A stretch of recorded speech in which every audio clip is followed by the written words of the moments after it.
Hello friends, आप देख रहे हैं life style success point YouTube channel को। हमारे चैनल को सब्सक्राइब जरूर कर रहे हैं। बढ़ते हैं आज की कहानी की ओर।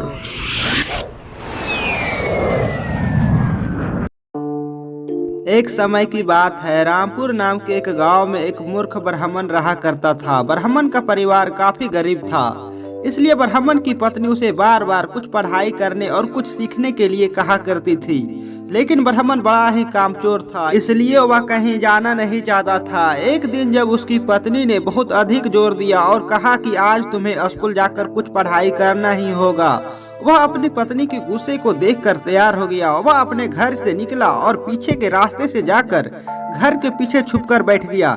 थोड़ी देर बाद उसके घर में कुछ लोग आए और उन लोगों ने क्या बातें कही, उनकी बातें बस पीछे बैठकर चुपचाप सुन रहा था। जब शाम हो गई तब ब्राह्मण वापस अपने घर के पीछे से निकल कर आया और आकर अपनी पत्नी से कहा कि आज मैंने इतनी पढ़ाई कर ली है कि अब मैं भविष्य और अतीत देखने लगा हूँ। यह सुनकर उसकी पत्नी को बड़ा आश्चर्य हुआ और यकीन भी नहीं हुआ। तो उसने कहा कि अच्छा ऐसा है तो बताओ, आज जब तुम स्कूल गए थे तो घर में क्या हुआ? अपनी पत्नी का सवाल सुनकर ब्राह्मण ने उत्तर दिया कि आज हमारे घर में कुछ लोग आए थे और उन्होंने ये बातें कही। क्योंकि ब्राह्मण तो स्कूल गया ही नहीं था, घर के पीछे बैठकर उन लोगों का बात सुन ही लिया था, इसलिए उसने तुरंत जवाब दे दिया। ब्राह्मण का जवाब सुनकर पत्नी को यकीन हो गया कि सच में उसका पति अतीत और भविष्य देखने लगा है। इसके बाद वह पूरे गांव में घूम घूम कर सबको यह बात बताने लगी कि उसका पति भविष्य और अतीत देख सकता है।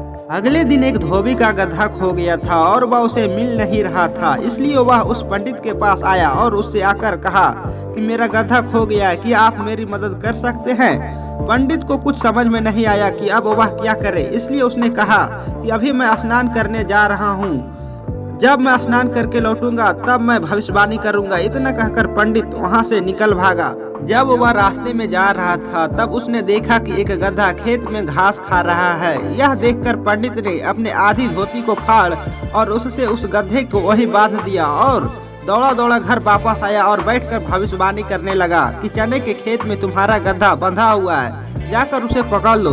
पंडित की बात सुनकर धोबी चने के खेत में गया और उसने देखा कि हाँ, सच में उसका गधा चने के खेत में बंधा खड़ा हुआ था।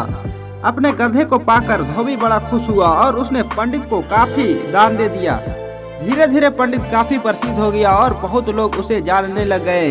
एक दिन राज में महारानी का एक नौलखा हार चोरी हो जाता है। राजा को कुछ समझ में नहीं आता कि अब वह क्या करे। राजा के मंत्री लोग राजा को सलाह देते हैं कि उसे उस भविष्य वक्ता पंडित के पास जाना चाहिए। राजा उस भविष्य वक्ता पंडित को अपने राजमहल में बुलाता है।